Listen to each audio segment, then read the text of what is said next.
This is Emmett. And Jessica. And you're listening to the Friendly Atheist Podcast. Please go to patreon.com/Friendly Atheist Podcast. If you like what you're listening to, we appreciate all supporters. And I want to give a huge shout out to some of the ones we just got in the past month.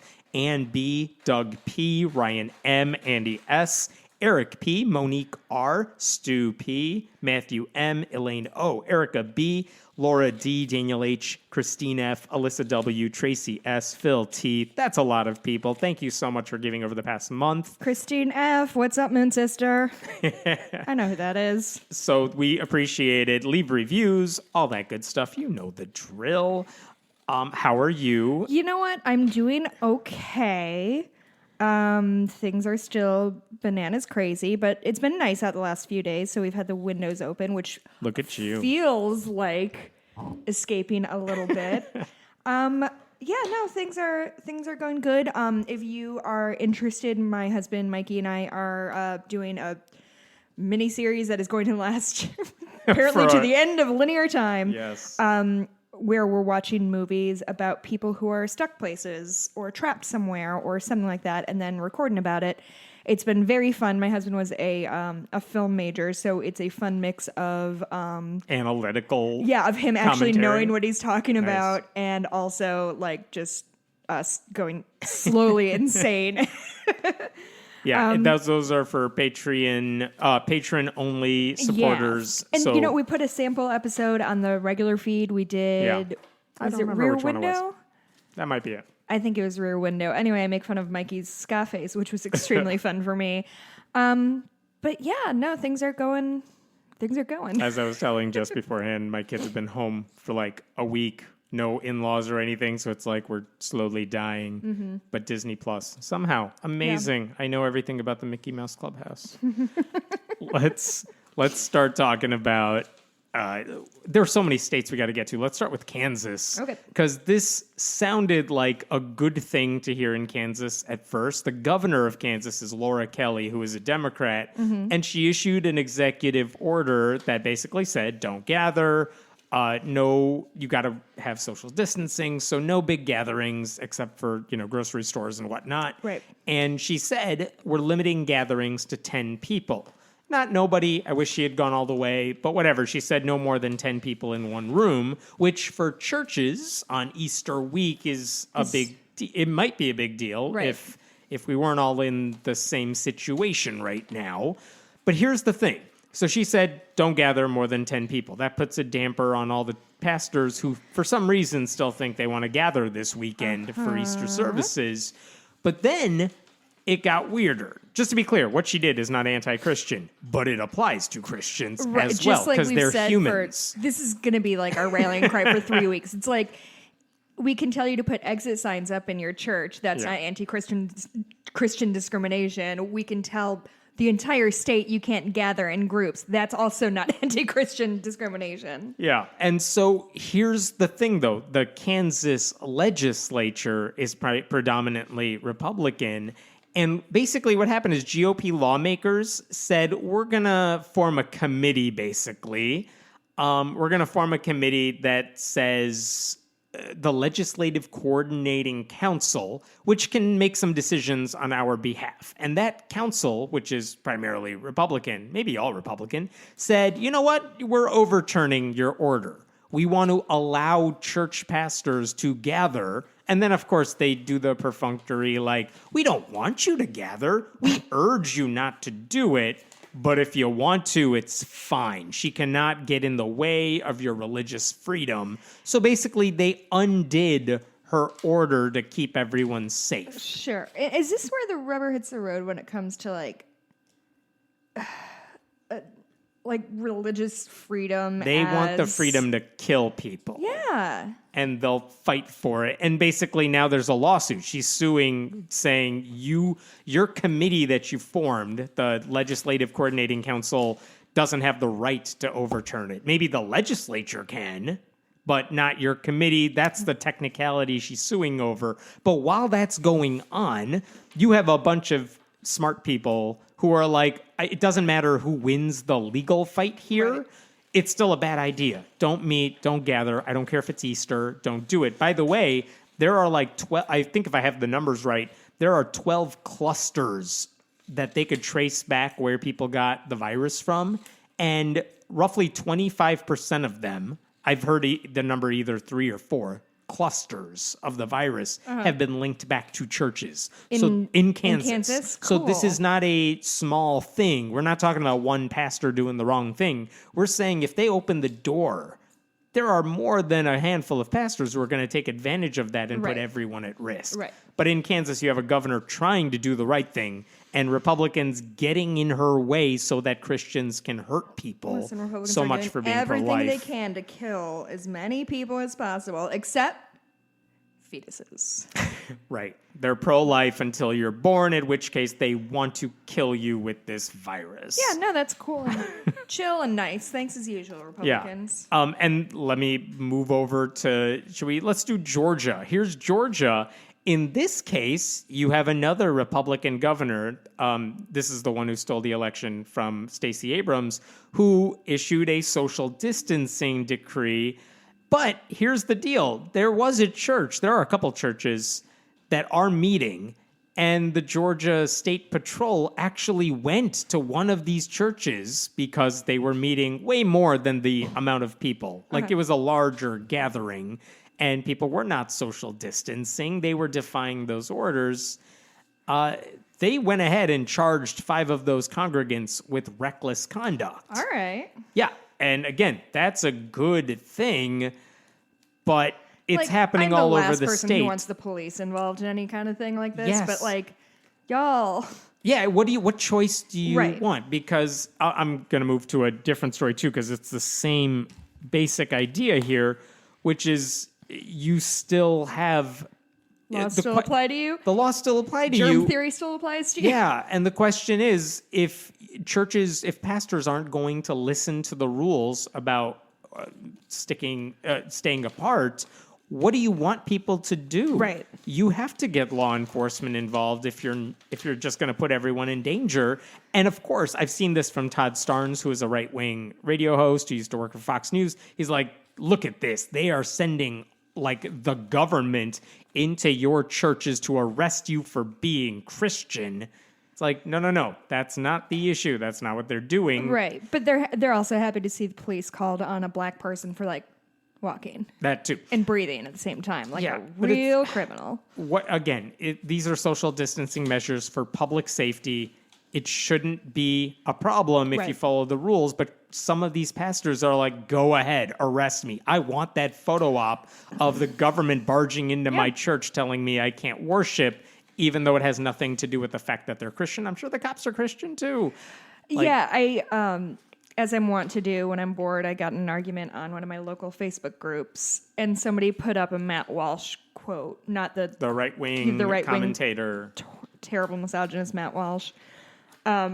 And somebody posted like a screen cap of his tweet that was like, if I see my neighbors playing outside, I won't do anything because I don't want to live in a country where we call the cops on our neighbors for just playing a game. And it's like, okay, like the bald eagle isn't going to save you from this, my dude. Like this isn't it like this weird thing of like, we're not going to let fear keep us at home. Like, well, this isn't a freedom issue. It's And I've seen not, that on and, so like, many right-wing sites. sounds like some of you should be Like, do you want to lot live in a more police afraid. state? Do you want to live where your freedoms are restricted? No, but Like, I want to dude, live, and that's kind of the operative word. Right.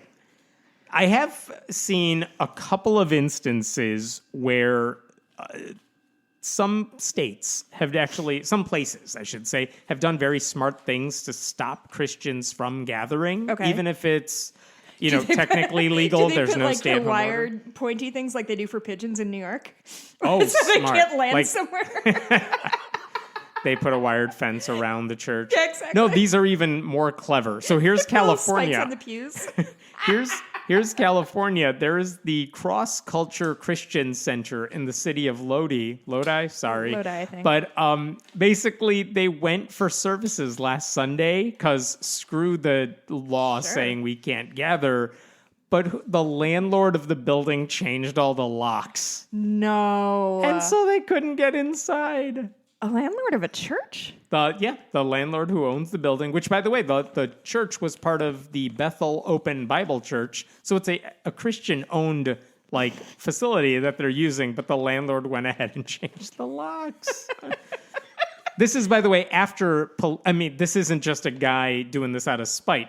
The police officers in that community gave this church a cease and desist order because they were openly planning these gatherings in defiance of the law. So the landlord was actually just following the law by saying, all right, if you're not going to listen to the police, I'm going to enforce it here because they're not going to come after me because I'm doing the right thing here. You know what this makes me think of is we talk a lot about the Christian need for persecution, and it just makes me think that in their head they're like the freedom riders, or they really do think the civil rights people who are striking at the whites only lunch counters, and they're like, we're so brave, and everybody else is like, no, dude, fucking read the room, You're not Rosa Parks in this scenario. Yeah, you literally cannot be oppressed because everybody has had the same order, except for whatever 5 Republican-run states, which whatever we'll talk about later. But they're so fucking proud of themselves for doing this thing that just puts people in danger,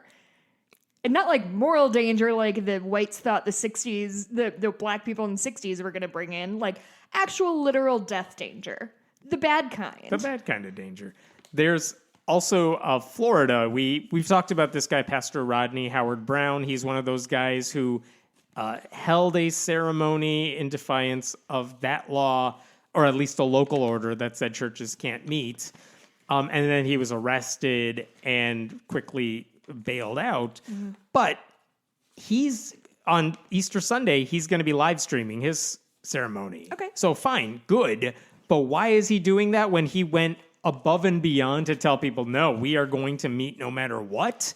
In his case, it may be because the church's insurance company canceled his policy. Really? If anyone gets hurt in your church, we are not bailing you out here. And suddenly he's like, oh, right, we're not going to meet anymore. God, I did not think we would have a story where the insurance company was the good. Insurance companies and landlords are the good guys in these stories. We're in the upside down. Yeah. So there are ways to stop these pastors from meeting for the safety of the general public that don't involve getting cops involved, that don't involve hoping that you have a sensible governor. But anyway, those very smart. Let's talk about something totally different for a second, because this story just made me laugh. Okay, here's the premise for this. I don't know if you have heard the story, so I'm very intrigued to hear your reaction to this. Okay, for the pandemic, the website Pornhub said free premium subscriptions for a limited time because they want to help you, quote, lend a hand. They want to help, And also they said they want to give people an extra incentive to stay home. Hilarious. Good for them. That's fine. Great. Whatever. There is Tony Perkins, a religious right leader of the Family Research Council, I believe, and he hosts his radio show. And he had on David Brody, who is a commentator for Christian Broadcasting Network. And they were talking about this, and they're very, very upset that Pornhub is offering this for anyone, because here's what they said. Tony Perkins said the adult entertainment industry is aiming its efforts at vulnerable members of society and literally preying upon these people. Offering free porn, he said, was creating a lot of problems. And while they may be offering this at no charge, it comes with a high price. And then Brody chimes in about child sexual exploitation, which has nothing to do with any of this. Nope. But the idea that a porn site says, here's free porn for everybody. I mean, more free porn, more high quality free porn. Yeah. And these people are like, what? No, this is the hill we are dying on. Yeah. The wildest part of that take is do they not realize you can just go to Pornhub.com and just watch porn for free now and always? My favorite comment about all this is people saying, these guys are just mad because they've paid full price for the year already. But again, these are the same people. What universe are these people living in that porn? You should pay for porn if you're using it regularly, because a lot of that can be exploitive. However, it's the internet, Hammond. It was created to have porn. Right. And by the way, these are the same people who complain about like public schools teaching comprehensive sex education. Right. No one needs to take their commentary when it comes to the existence of porn. But just made me laugh that this is the thing they're complaining about in the midst of the pandemic, is a company that says, here's what we can offer. And by the way, I should add, they didn't just offer that. They also made a $25,000 donation to the Sex Workers Outreach Project. Oh, nice. And for whatever reason, the site has surgical masks, which they donated. I don't know why they haven't. But they donated surgical masks and cash to first responders and hospitals. So okay, they're fine. doing more than like any church. That's exactly right. Yeah. So good on them. Wow. And I got one more just totally random story that made me laugh, and I wanted to bring it up here. There's a Christian polling organization called Lifeway Research. They recently did a poll asking pastors a variety of questions, but one of them, which has nothing to do with the pandemic, is basically, do you think Jesus is going to return? Is there going to be a second coming? And this is a survey of pastors. Specifically evangelical pastors and pastors of historically black churches. Okay. 97% of pastors said, yeah, it's going to happen eventually. No surprise there. It's kind of baked into those beliefs. But 56% of those same pastors said, I expect Jesus to return in my lifetime. Yeah, everybody's been saying that for 2,000 years. That's exactly the point. Yep. They've been saying this forever. And still, again, I know they're pastors. This is part of their theology. But it is kind of hilarious that most of these pastors are like, oh yeah, literally, any day now, before I die, I'm gonna like shake hands with Jesus. It's how many thousands of years have to go by before you realize he's not coming back. He's not going to visit you. It's going to be fine. He's not even sending you a birthday card anymore. And by the way, different company, but in 2009, the Pew Research Center did a similar survey of all Christians, not just pastors. And again, no surprise, 79% of all Christians said, yeah, Jesus is coming back eventually. 20% of them said it'll happen in my lifetime. Both numbers much lower than you would see in pastors, which makes sense. The pastors are far more devout than casual churchgoers or Christians in general. But it is amusing that a lot of these Christians who go to church, who are practicing, I call myself a Christian, are like, yeah, no, like that's not going to happen.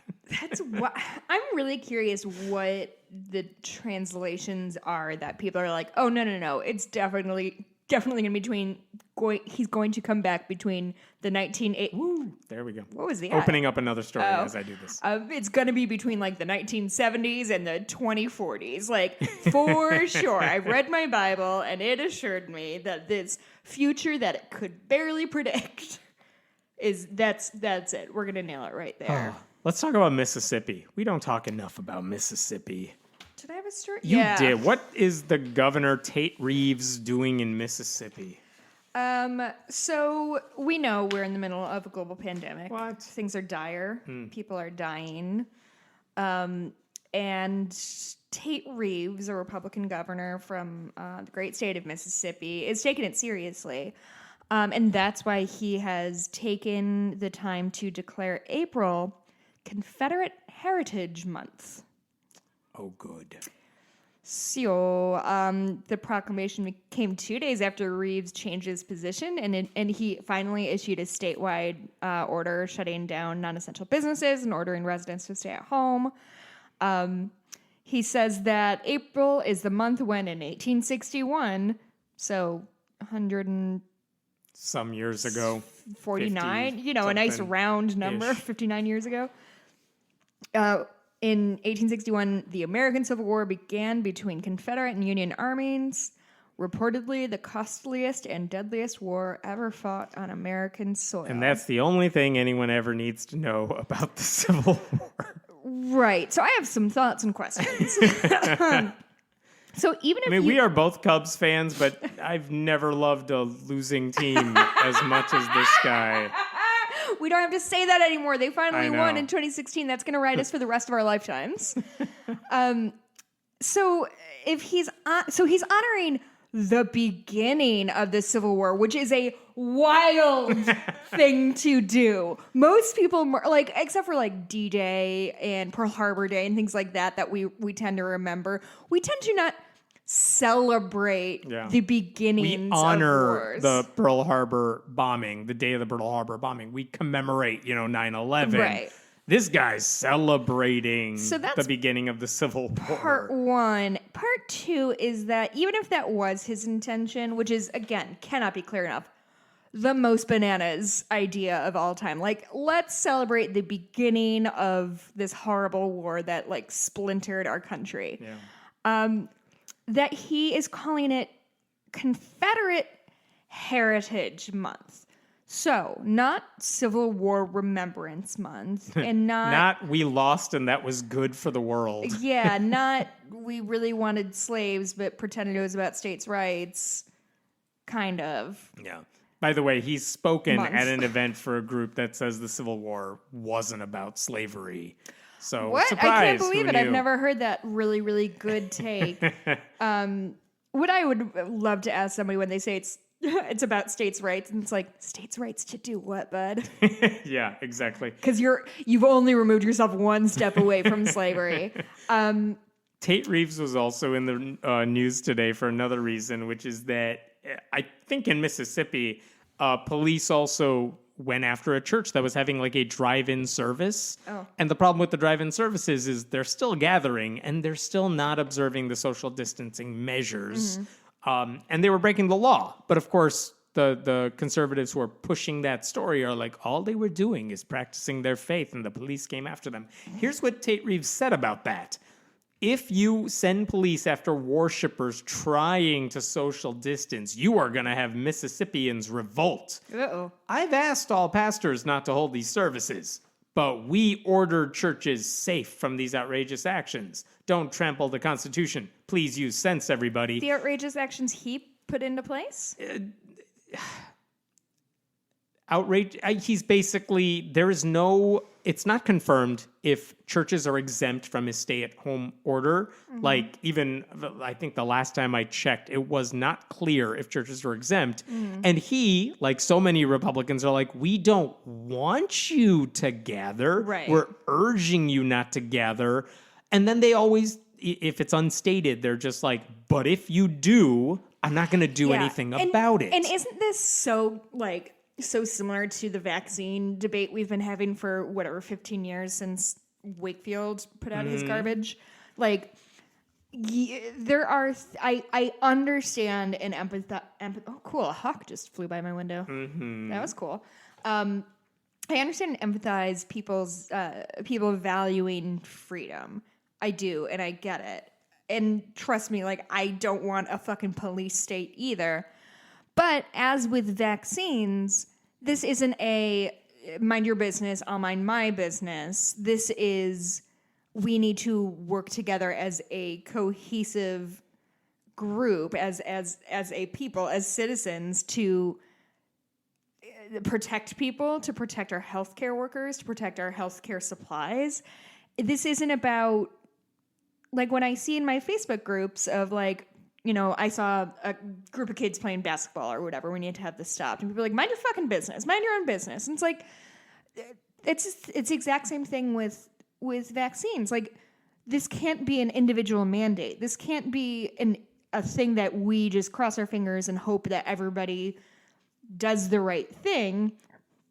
Because if anybody doesn't, it puts everybody in danger. Right. It's a cliche, but we're only as strong as our weakest link. Exactly. And so everyone needs to play their part. And again, when you have Republican governors like Tate Reeves saying, look, I don't want you to gather. Right. But if you do, I'm not going to do anything about it. Wink, wink, nudge, nudge. Yeah. You're allowing the worst pastors, the most ignorant ones, to say, all right, fine, we're having Easter Sunday services because that's when I make all my money. This is like those people on Halloween who put out a big bowl of candy because they have to go out. And they're like, everybody, please take one. And nobody just takes one. Like, that's, if this sign, like, it's like that Simpsons thing, like, do not cross or do whatever you want. I'm a sign, not a cop. Like, if one of you takes advantage of the situation, everyone suffers. Right. People have shown themselves that they are fucking children. and can't do as they're told, even though their life is at risk. And partially that's because of so much like false information spreading all over the place. Thank you once again, Fox News. So if people don't even believe that they are in danger, it's just a lot for me to deal with. Can I say one more thing about Confederate Heritage Month? Oh, yes. It's not even like Confederate Army Remembrance Month. Like, I could maybe see, okay, well, X amount of our ancestors died in this war, so we want to remember them. That maybe I could understand, but this is Confederate Heritage Month, which is just White People Month. That's all I have to say. Tell us what your heritage is. It's too bad. I really like Tate Reeves as a name. Not as a human, of course. Right. Tate Reeves is a dope name, though. Yesterday, during the typical press briefing / Trump rally, one of the cool things that happened is that Trump kind of stepped away after like 20 minutes, which is unusual for him. And that dreads were wearing off. Yeah, and everyone else got to take the podium. But at one point, Mike Pence was there, and Anthony Fauci, the doctor, the guy, the one expert, one of the few experts in the room, came up there, and he was basically saying that COVID-19 is affecting African-American communities more than most, and we got to be aware of that. And one of the things he said is, this reminds me a lot about when I worked with HIV and AIDS in the 1980s. Yeah, please. Read his quote. Yeah. A greater portion of my career has been defined by HIV/AIDS. During that time, Dr. Fauci has held this position since 1984, so peak. During that time, there was extraordinary stigma, particularly against the gay community. It was only when the world realized how the gay community responded to this outbreak with incredible courage and dignity and strength and activism, I think that really changed some of the stigma against the gay community. And he goes on to say that health disparities have always, he linked up what's going on in the Black community with what went on in the gay community. Quote, health disparities have always existed for the African American community. With the coronavirus crisis, it's shining a bright light on how unacceptable it is. It's not that they're getting infected more often. It's that when they do get infected, their underlying medical conditions, diabetes, hypertension, obesity, asthma, those are the kind of things that wind them up in the ICU and ultimately give them a higher death rate. So I think... All in front of Mike Pence, who exacerbated the HIV outbreak in Indiana when he was governor. Yeah, that was just a couple years ago. Is famously anti-LGBTQ. Yeah, this Dr. Fauci's a good egg. Yeah, it wasn't a slap against Mike Pence, but the differentiation super fucking fun is right there. To watch that happen. It kind of reminds me of when not the Prime Minister, somebody from Ireland and his husband came over and they had to talk to Mike and Mike's sister because his wife wouldn't be there. And just like watching this go down, like, oh, I know everybody's uncomfortable there and I can't stop watching it.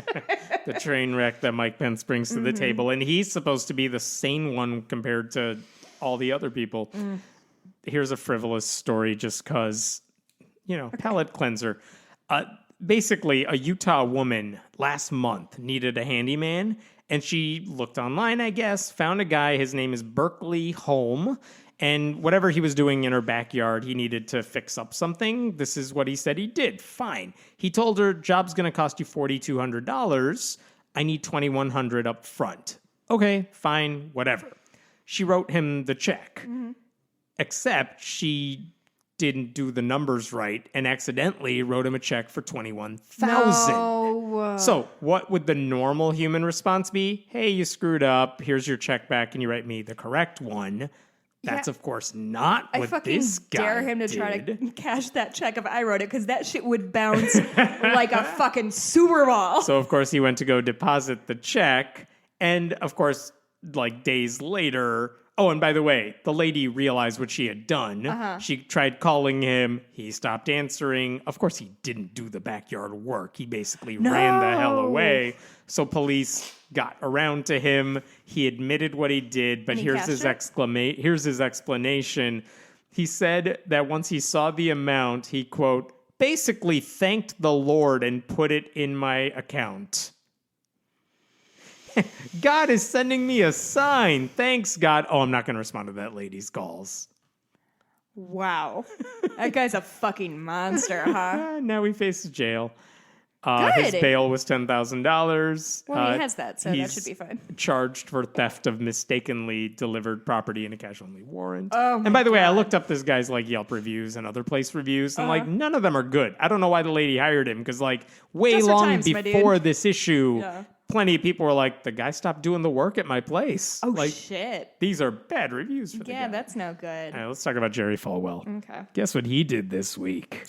He Honestly, I did have stuff. no idea. He always does stuff. Yeah. Basically, he's so mad that there's been the coverage Liberty lately. University thing. He's been so mad that people are covering the fact that he's basically reopened Liberty University. And then when anyone confronts him, like, why the hell are you opening your school in the middle of a pandemic? He has to backtrack. And he's like, I didn't say they could all come back, even though he said it's open for business. And he's like, I didn't tell my faculty to come back, even though the faculty's like, you told us we had to be in our offices and hold office hours. And you've had some of them like writing, or at least one of them wrote an op-ed for the Washington Post, like basically saying, no, this is what you told us and it's bad. Oh my God. And she can write I'm that sure because she has she's the leaving at the receipts. end of the year. Oh. But basically, he's still mad that the New York Times covered it and they said there are students who are showing symptoms. One student has tested positive.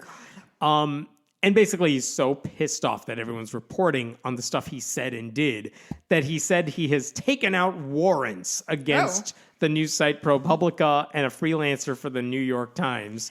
I don't think a civilian can just take out a warrant. Don't worry, he got it from the police. Which police, you might ask? The Liberty University police, who wrote him up a warrant, like asking your buddy to write you a prescription. This is like... This is like when your like 3-year-old is playing restaurant and she like, oh, here's the menu for you. Go make. Yeah.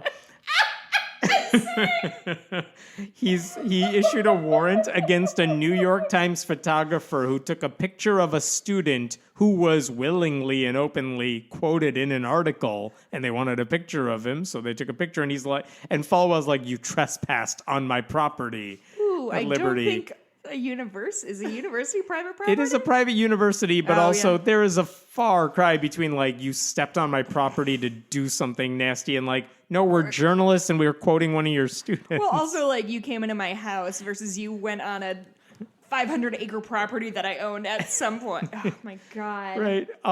And he's also trying to file defamation charges against the New York Times for suggesting, I guess unfairly, that there were like students with COVID-19, at least symptoms of it. And he's like, how dare you? You are lying about me. Of course, defamation, you got to prove they knew they were lying and they printed it anyway, which is absolutely not going to happen in this case. But this is Falwell. He loves to say, you have wronged me. I am coming after you. And then, of course, everyone, they... obsessed with this warrant. I know. Everyone who they talked to, everyone who I believe, I don't know if it was the Hill or Politico, but whoever did reporting on this, Talking Points memo, I should say. They asked ProPublica, like, do you know about this warrant? And the president of ProPublica is like, no, we haven't gotten anything about that. And the New York Times was like, our photographer took a picture of a guy in an article. What are you talking about? It's called basic journalism. And by the way, this is Liberty University, where Falwell has censored the student newspaper on campus for reporting on stuff going on. Yeah, not even jam. lying. He's like, what? You covered a progressive Christian group in our city? How dare you? I'm just going to remove that from the paper. Yeah, well, I mean, he and Trump are cut from the same cloth in that way because they have a completely unwarranted, forgive the pun, opinion that anything written about them that's negative is like illegal. Yeah, and it's you're out to get me. No, buddy, we're quoting you directly. There's a difference. Fascists do. They're all mini dictator wannabes, except Falwell has a slightly smaller fiefdom. Right. And he's like, if it happens at Liberty's campus, like I get to control everything. And literally no one on that campus who's not on the way out has the balls to speak out about it. So good. Like the only people. idea that like By the way, there's no tenure at the university either, so every faculty member, they're there Yeah. at Falwell's good great will, saying like, They well, I serve don't at want the him pleasure to. of the Falwell. Yeah, exactly right. So it doesn't matter if you're a professor or a pool boy. If Falwell wants you there, he keeps you there. Oh my God. Same for students, by the way. He could just expel you if you did something he doesn't like. I'm amazed so at how many obsessed with this people fake word. I voluntarily can't stop sign up to thinking go about there. it.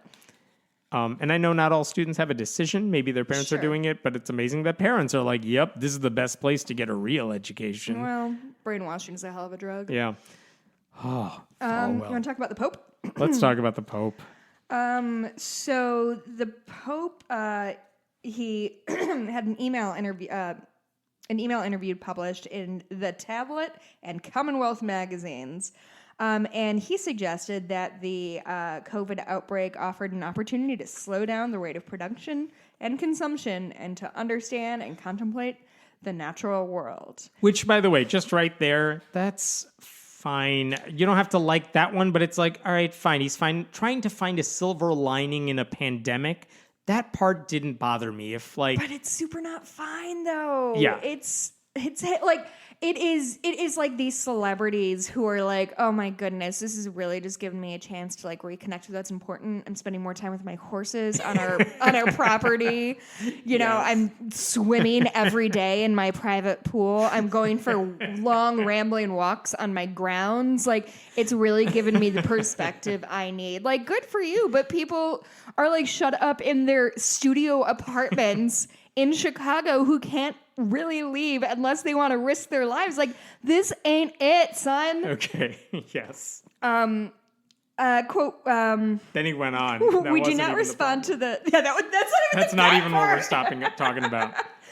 Quote, we did not respond to the partial catastrophes. Who now speaks with the... Oh, God. He's basically saying we didn't care about other problems. Yeah, who now speaks of the fires in Australia? Remembers that 18 months ago a boat could cross the North Pole because the glaciers had all melted. Who now speaks of the floods? I don't know if these are the revenge of nature, but they certainly are nature's responses. Yeah. Okay. As if nature is punishing us for like not caring enough about climate change. And this is nature's way of getting us back, which is one step removed from saying this is just God punishing us. Right. I have a lot of thoughts on this. First and foremost is this reminds me of a bad meme I've seen floating around that was like, gun sales in March 2020 are the highest they've ever been, and yet no mass shootings. Maybe it wasn't the guns problem at all. To which I have two responses. One, if you look it up, there have been a ton of mass shootings in March. Just we didn't cover it because there's a fucking pandemic that people are pretty worried about. And two, yeah, everybody's in their house, my dude. Like, how do you think a mass shooting happens when there's no fucking masses anywhere? But that is to say, like... What do you need your guns for? You're going to shoot the virus? And this is the same thing of like, yeah, we're not even talking about the wildfires at all or global warming, which I think the wildfires in Australia have been contained or subsided or whatever. But also, just because you're not reading it on the front page of the newspaper doesn't mean it's not happening in the world. Like, that's sort of the wild thing. Like, Trump is still being corrupt. It's just not headline news every single day because 1 million people are going to get infected and fucking die in this country or whatever. Like, your perception is not reality.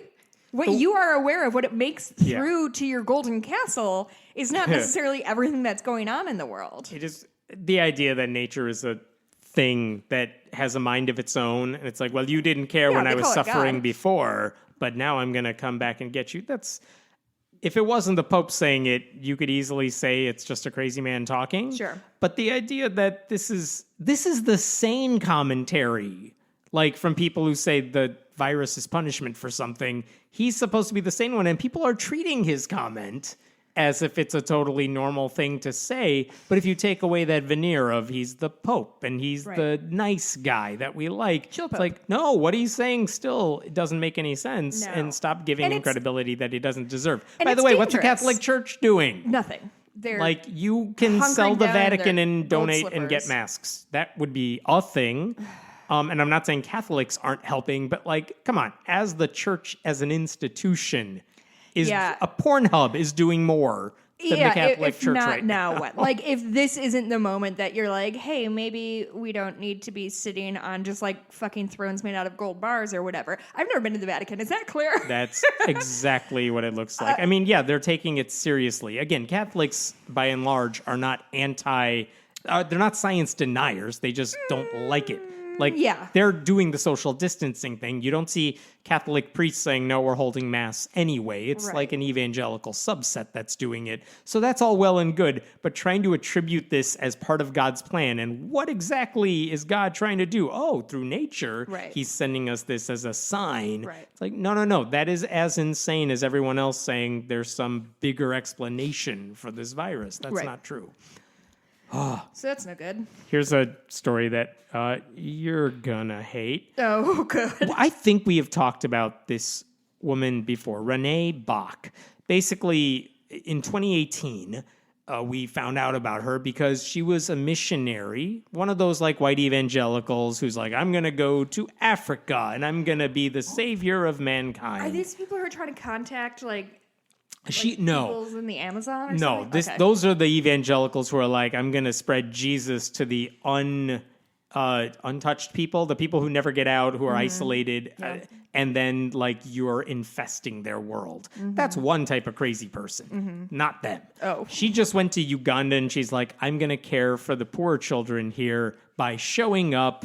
And I don't know what else they think they're going to do. There are names for people like that, whether it's like voluntourism or whatever, where it's like, your white savior complex. You know, when people go and like hammer 2 nails into a house and then take a million pictures with like black kids, like, oh, I'm the real hero. That's what she has constantly been accused of. And had it just been that, where you get your photo op with the local black kids, that's bad enough, but we've seen that a million times before. She went beyond that.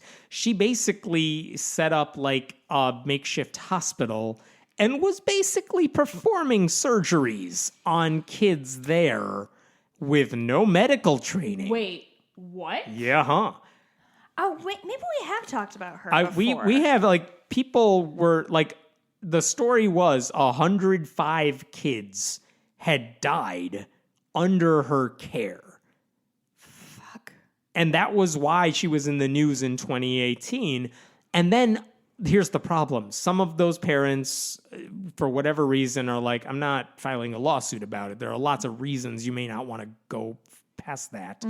But 2 parents who lost kids under her care had sued her for misrepresenting herself, for misrepresenting her clinic as a legit medical facility that had medical staff. They did not.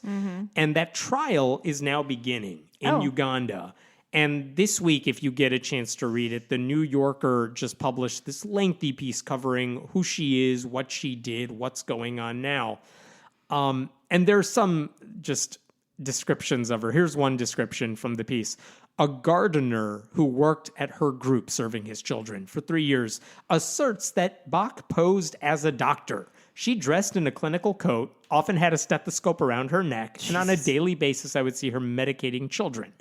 An American nurse who volunteered there states that Bach felt God would tell her what to do for a child. No. A Ugandan driver says that for 8 years, quote, on average, I would drive at least 7 to 10 dead bodies of children back to their villages each week. This is the vision of her that I've had for like a year. But of course, this is a lengthy piece. They wouldn't be doing it if it was just one side. What's her side of the story? And here's kind of some of the things that were surprising to me. She may have misled people into thinking she was a doctor. There's actually not a lot of hard evidence of any actual wrongdoing, which makes it hard to prosecute. As in, like, it's very easy to think, oh, she injected something in a kid, then the kid died, this is her fault. That's not necessarily Well, it's the idea that she's already case. dealing with sick kids and they That's would have part died of it. either way. That is definitely part of it. Some of these kids that were sent to her, put in her care, there's a very good chance, and this is according to doctors, real doctors who have studied what she did, what the cases were, there's a good chance some of these kids would have died anyway. So it's hard to say she's the tipping point in all of this. They're not condoning what she did. They're just saying, like, if you're trying to blame her for these kids' death, you're going to have a hard time trying to prove that.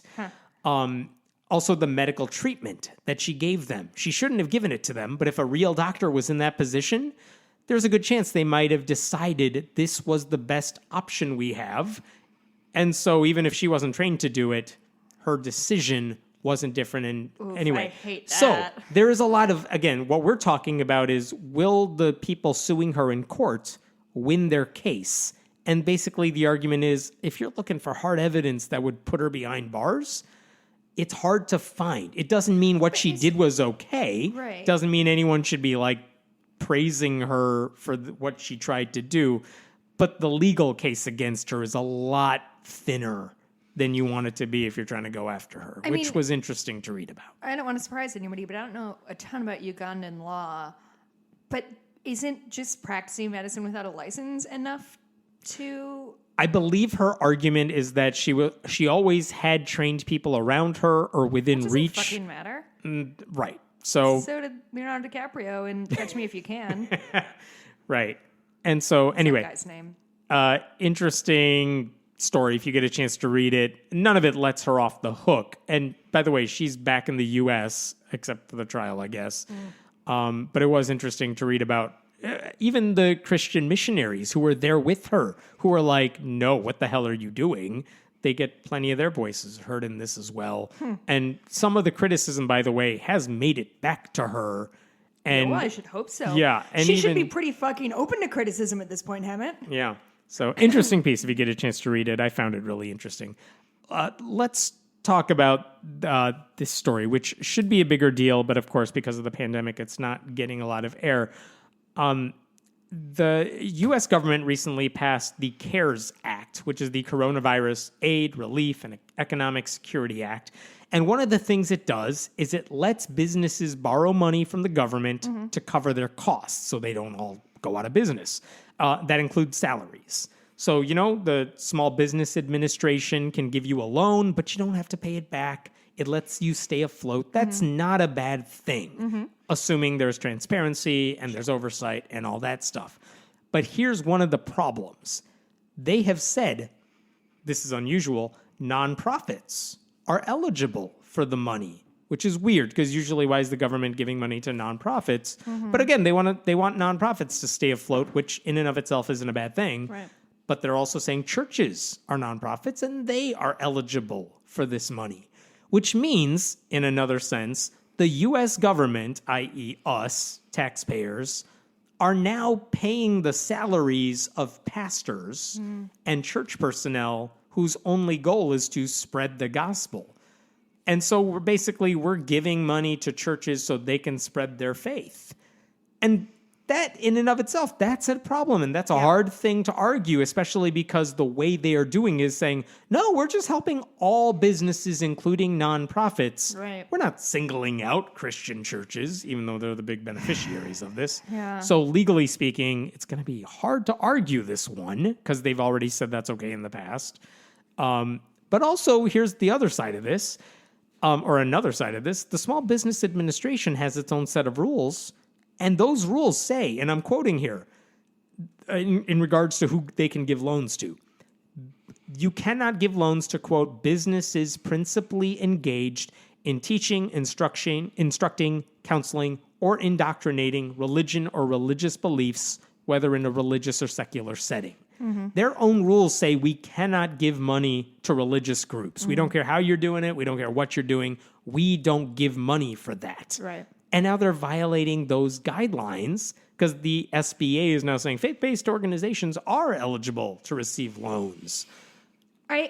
And so a coalition of like 8 groups, including a lot of atheist ones, sent a letter to the administrator of the SBA saying, you can't do this. Right. We urge you to keep in place prohibitions on loans to places of worship, which is the right thing to do. But again, all the Republicans and plenty of Democrats, though I haven't seen them quoted as much, are not arguing this one. They're like, no, churches are businesses too. Like they're part of our culture. They are eligible for these funds, which are given to everybody. Yeah. You can't say no to religious institutions. That would be discrimination.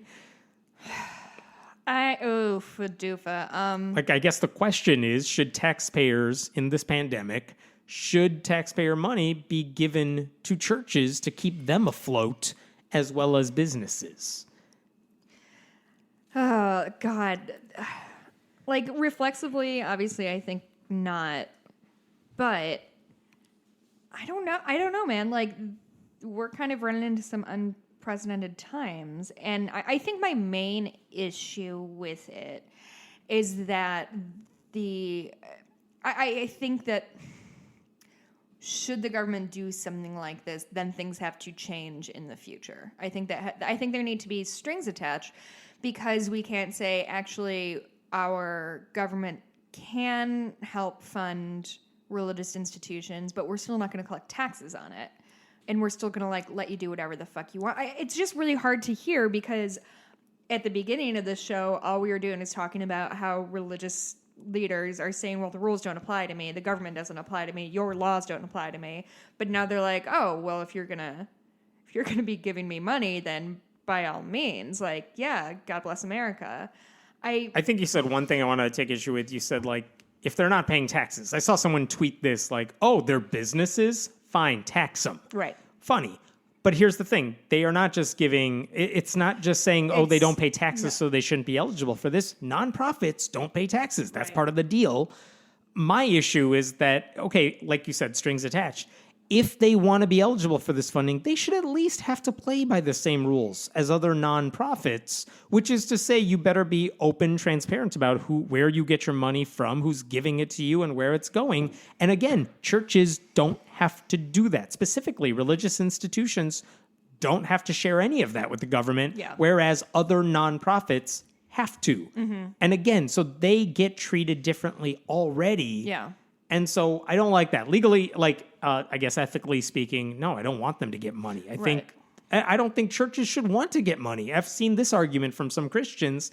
Like, we should think twice about taking this money from the government because we don't want them meddling into anything we do. Let's keep it insular.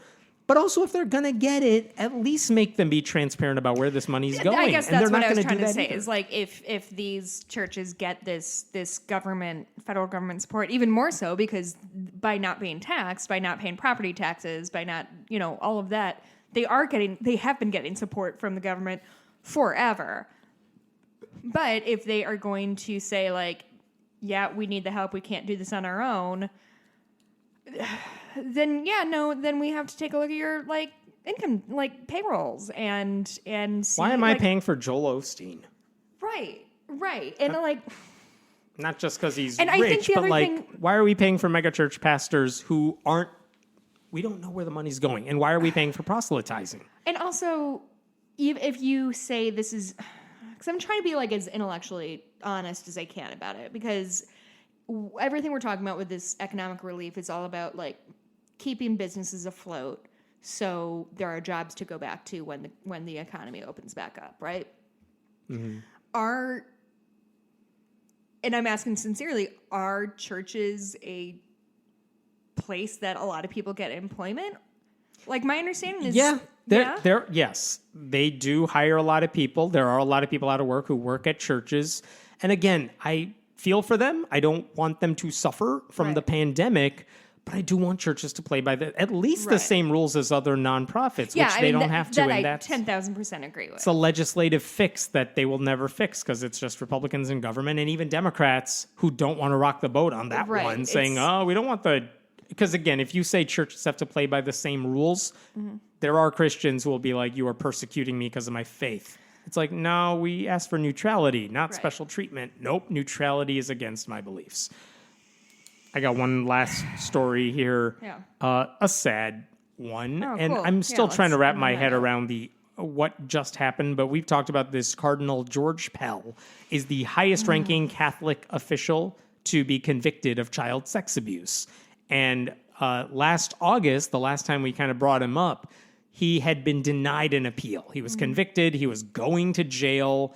It was a short sentence. It was only 6 years, but he was going to jail for 6 years with no chance for parole for 3 years and 8 months. And he's how old? He's old. I don't have the number in front of me, but he is old. So it's not enough, but it's something. He faced 50 years in jail.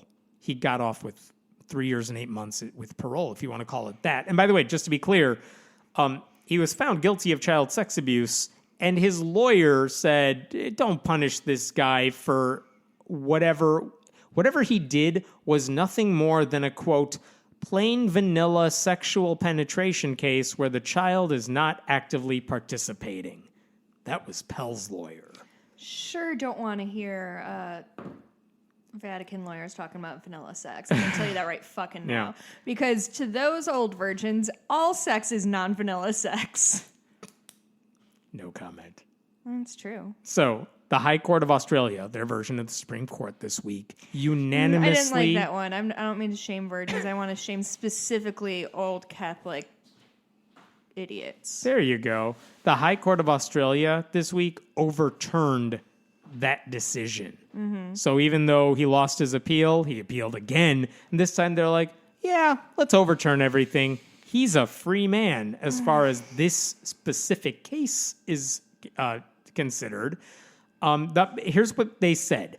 The court found that the jury of that initial trial, acting on the whole of the evidence, quote, ought to have entertained a doubt as to Pell's guilt with respect to each of the offenses for which he was convicted, which to me, in English, is like, you didn't really give him a fair shot at this. You didn't really consider all the evidence. Even if you considered the other side's story, you didn't consider his version enough, I guess. I'm sorry if I misunderstood that, but basically they're saying it wasn't really a fair trial for that reason, so we're overturning the conviction. I should say there are other lawsuits against this guy, and they could send him back to prison, but this was a guy who had years in the spotlight as a convicted sex offender. It's not like they said the evidence was wrong. It's not like they said it's not like the details were wrong. Mm-hmm. It's just the system wasn't fair to him, and therefore he should be set free. No one's suggesting he's innocent of the crimes or he's not guilty of them necessarily. But for the time being, he's a free man. His record has been cleared, depending on how these other things go.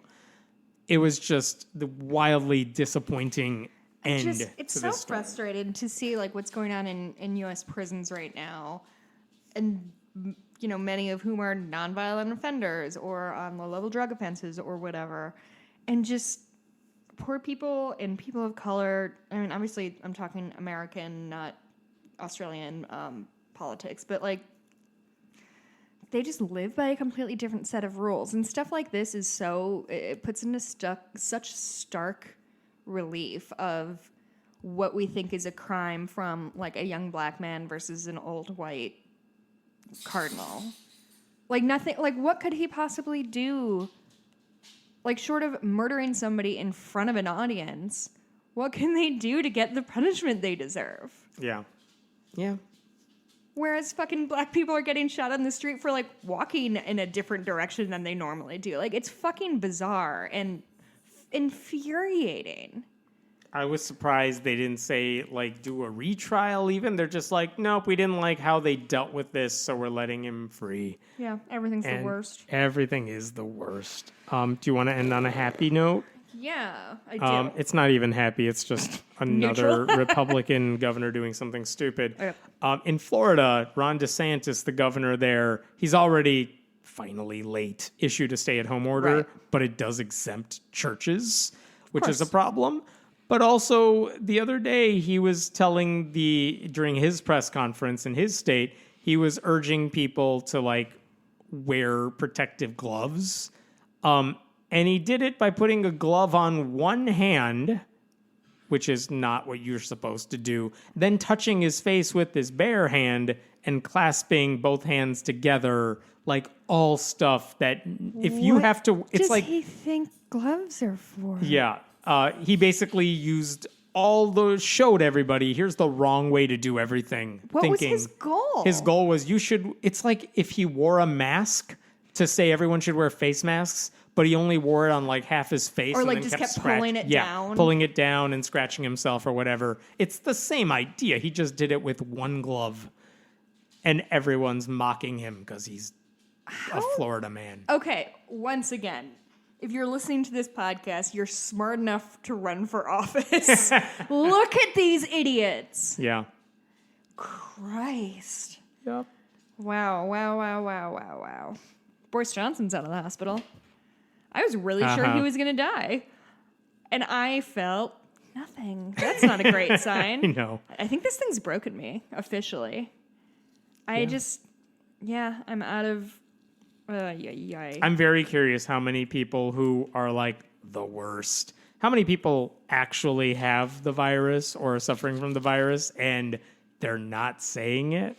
I'm very curious about that. I find it very hard to believe with all the stuff Trump has done, there's really nobody is in his close circles. Yeah, especially we know somebody in Pence's circle was. Mm-hmm. Man, I don't know. And if he had it, he's not going to share. That's not a conspiracy. I'm just saying, like, I don't think he would say anything if he had it because he likes to project this idea that he's the healthiest man alive. Yeah, I mean... I think North Korea just said, like, nope, no one in our country has it. Go away now. Like, that's... You expect it from there. And that's literally what Trump did when he was like, we don't need tests. I want to keep those numbers low. Yeah. Did you catch the joke that he made the other day about him fucking a model during his coronavirus? Is he talking about the models of projection and, like, and he epidemic? kept doing this. Making a weird like curve this gesture. Weird, like it's supposed to be like a curve going down, but it just looks like somebody like in a Looney Tunes cartoon who's trying like, to do an hourglass figure, but doesn't know what an hourglass and looks he's like, we're trying to, these are the models. We're trying to stay below the models. We want to get under the models. I have gotten under a model. Oh. President Andrew Dice Clay. There you go. Yeah. If you'd believe me, his delivery was worse than mine. God, I hate the current situation. Oh, everything's the fucking pits. Listen, both of us, neither of us voted for Joe Biden in the primary, but you don't have a choice. Be an adult. Yeah. I don't care if you're not happy. Work for the lower ballot candidates. Yep. If you're not happy with Joe Biden, there are plenty of other million other elected offices on the ballot across the country. Yep. Go work for them. Go volunteer for them. Go support them. Work toward progressive change from a better starting point. That's all I can ask you to do. Yes. You don't have to like him. It's not about liking. I've heard someone say this, and I thought it was just, that's a perfect way to phrase it. There are no perfect candidates because you're not running for office. So just support the one that's not the 100% disaster and then work for change from within or work for change lower in the ballot where it's closer to home. And I get it with the rape allegation that's recently come to light against Biden. Trust me, I get how much this fucking sucks that once again we're left between a choice. Two old white guys who have a history of being not great to women in various ways. I get it. I'm mad too. Right now, Bernie is no longer running, and and if you want to keep voting for him in the primaries and keep awarding him delegates as a way to like show the DNC like, hey, look at his message has some weight, by all means. But come November, you staying home, you voting third party, How much do you have to hate minorities, refugees, immigrants, people of color, women, sick people, everyone who is suffering? Like, Bernie's agenda is not advanced by you not voting for Joe Biden. Right.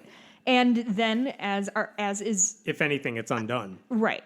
As is our job then is we move Joe to the left as hard and far as we can. Activists did it with marriage equality. Yeah.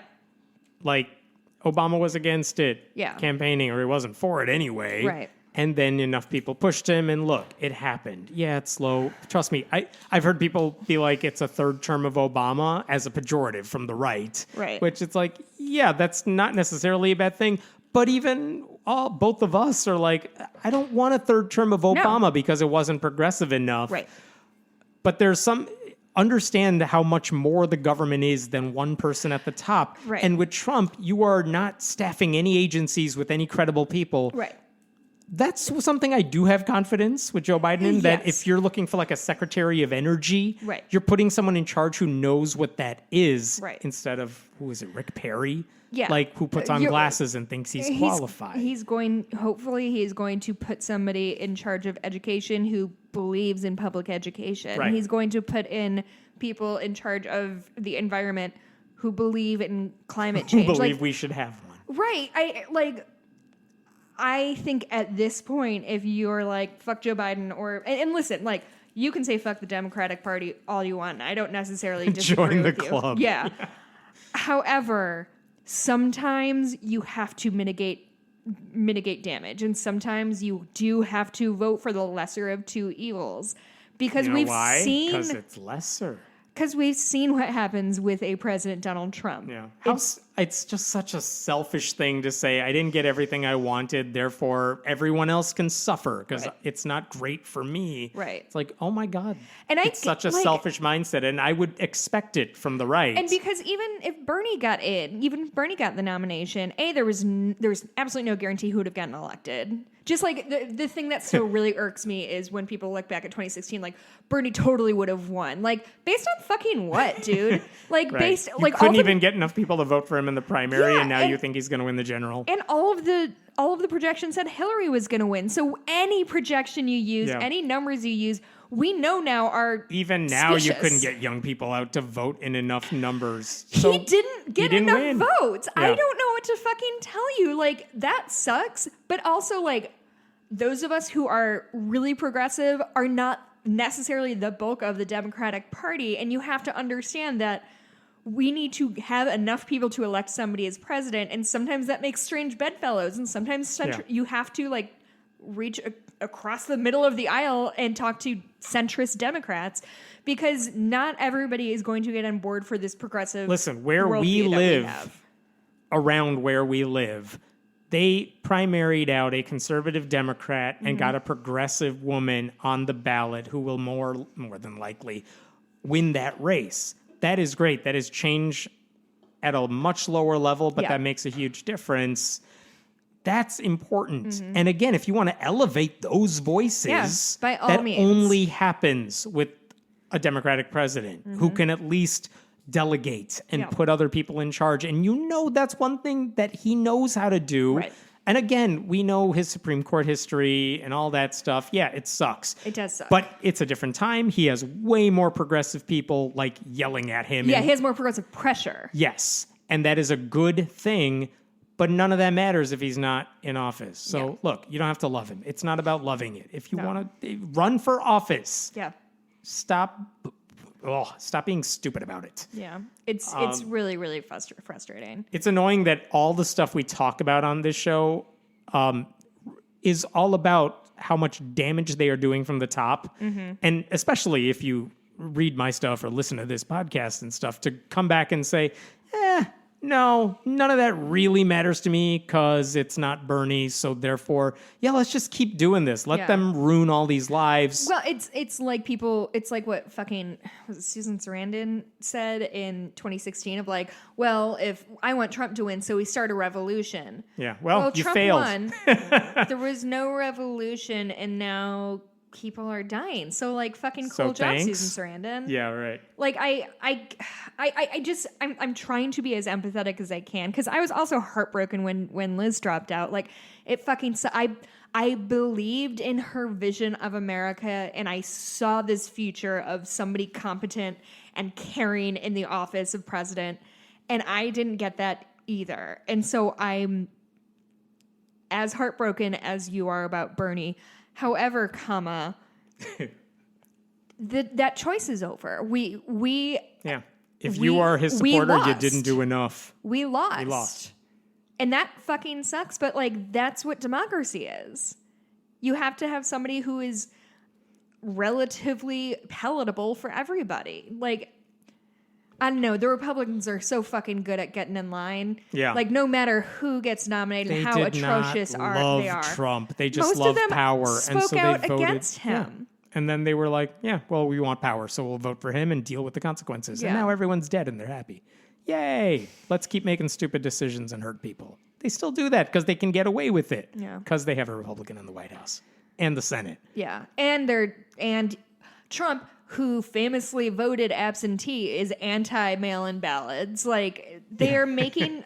Every time a person on the right rises to power, it makes it harder for people on the left to have their voice heard, period. We see what happens when they decide that, like, black people aren't having issues voting anymore, so, like, fuck that shit. And guess what? Now black people are having to, like, we see polling places close all across, like, lower class communities and communities of color. There are places, I forgot which states, maybe Florida, where they're like, well, if you're older, we'll let you do mail-in ballots. Oh, guess how older people vote. Right.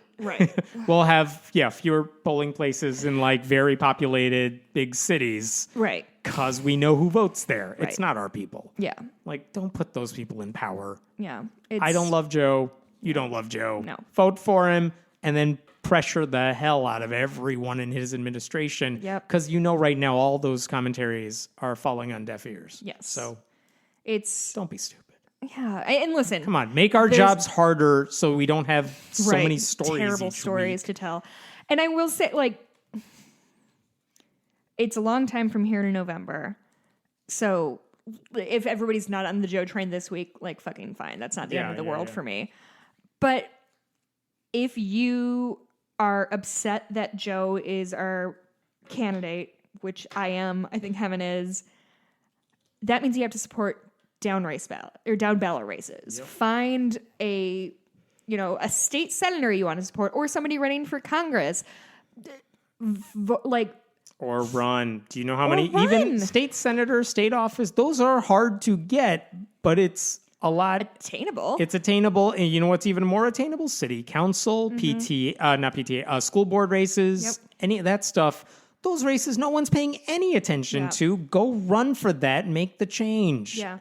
Make the change for your community. Hopefully that ripples out further. And if you don't, at least stop whining about the people who are your options because they're not perfect to every one of your things. Yeah. Again, we're talking about an existential threat, not certain policy differences. You could persuade moderates who are sensible on policy disagreements. And again, Biden knows he wants those Bernie supporters. He's gonna make concessions. He knows that, and he knows politics. Yeah, and he's also going to be. I think what the challenge is going to be, he's going to be gunning for left-leaning Republicans who hate Trump.